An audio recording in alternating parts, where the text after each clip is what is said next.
اور آج کے دن میں میں بابا قوم شیر کشمیر شیخ صاحب کو یاد کرتا ہوں، اور شاید آج سے بہتر دن ان کو یاد کرنے کے لیے ہے ہی نہیں۔ میں ان کے ساتھیوں کو یاد کرتا ہوں، آپ کے اور ہمارے بزرگوں کو یاد کرتا ہوں، جنہوں نے اس قوم کے لیے بڑی قربانی دی، جنہوں نے ہمارے لیے، آپ سب کے لیے جدوجہد کی۔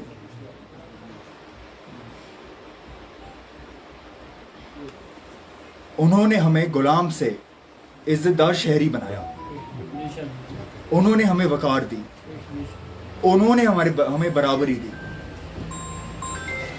پر آج جناب یہ سب خطرے میں ہے، ہمارا وقار خطرے میں ہے، ہمارا ریاست تو تہس نہس ہو گیا، شناخت وہ تہس نہس کرنے کی کوشش کر رہے ہیں، اور آج کی لڑائی اب ہماری ہے۔ ان کا لڑائی لڑ رہی ہے ہمارے لیے، اب آگے والے نسلوں کے لیے وہ لڑائی ہماری ہے، اور اگر ہم اس میں ناکامیاب ہوئے یا اگر ہم اس میں پورا دم نہیں لگائیں گے تو تاریخ ہمیں کبھی نہیں معاف کرے گا۔ جو زمین ہمیں شیخ صاحب نے لینڈ ٹو ٹلر کے ذریعے دی وہ چھینی جا رہی ہیں، ہماری پانی، ہمارے باغ، ہمارا زمین، ہمارے سارے ریسورسز، ہمارے پہاڑ، ہمارا ریت، وہ سب چھینا جا رہا ہے۔ نوکریاں جس کو ہمارے نوجوانوں کو جانا تھا وہ باہر جا رہے ہیں، سارے ٹھیکے جس کو ہمارے لوگوں کو جانا تھا وہ باہر جا رہے ہیں، سارے افسر وہ باہر کے ہیں۔ کیا یہ ترقی ہے؟ ہمارا پانی، ہمارا بجلی، ہمارا، تو اس کے اوپر پہلا حق ہمارا ہونا چاہیے، کسی باہر والے کا نہیں۔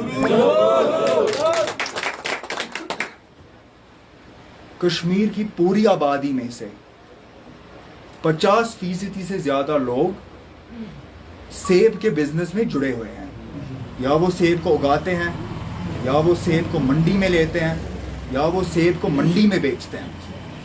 50% سے زیادہ، مطلب اگر اس کمرے میں ہم 100 لوگوں ہیں، مطلب 50 لوگ سیب کے بزنس میں جڑے ہوئے ہیں۔ ہندوستان کے 80% سیب کشمیر سے آتے تھے، پر اب یہ بدل گیا ہے۔ اب مرکز کی حکومت نے شروع کیا ہے کہ وہ سیب دوسرے ملکوں سے لائیں گے۔ ہمارے سیب میں کیا کمی؟ پہلے اس کے اوپر ٹیکس لگا تھا کہ اگر آپ باہر سے امپورٹ کرو گے سیب کو 100% ٹیکس، 50% ٹیکس، پر اب مرکز کی حکومت نے ٹیکس کو نہ کے برابر کر دیا۔ اب وہ سیب لائیں گے افغانستان سے، ایران سے، امریکہ سے، چائنا سے، ساؤتھ افریقہ سے۔ جو سیب ہمارا قیمت وہ آسمان تک تھا، اب وہ زمین تک گر گیا، اور یہ 50% لوگ ہیں، پھر ان کا کیا؟ آج ہمارے کشمیری کسان ترس رہے ہیں، ان کے سیب نہیں بک رہے۔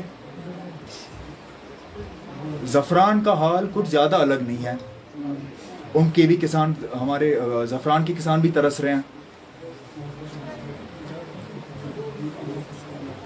ان کو پیسے، وہ بینک سے پیسے لینے پڑتے ہیں قرضے میں، قرضے وہ واپس دے نہیں سکتے، پھر وہ اپنی زمین بیچتے ہیں، شیخ صاحب کا دیا ہوا زمین بیچتے ہیں، پھر ان کا بچا کیا؟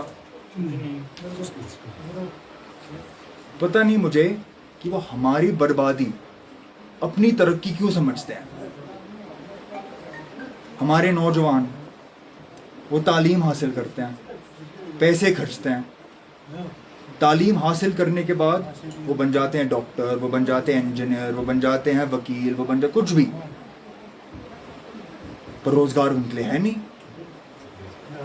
پچھلے 10 سال میں نئے روزگار کے موقع تو آئے ہیں، پر وہ گئے کہاں؟ سب باہر۔ کس کو ملے؟ ہمیں تو نہیں، وہ سب باہر گئے ہیں۔ جناب نوکریاں دینے کو دور کی بات ہے، جو ہمارے نوجوان کے پاس نوکری تھا آپ نے ان سے بھی چھین کر کسی باہر والے کو دے دیا۔ جب آپ ہماری نوکری چھینتے ہو، اب بس ہمارا روزگار نہیں چھین رہے، آپ ہماری عزت بھی چھین رہے ہو.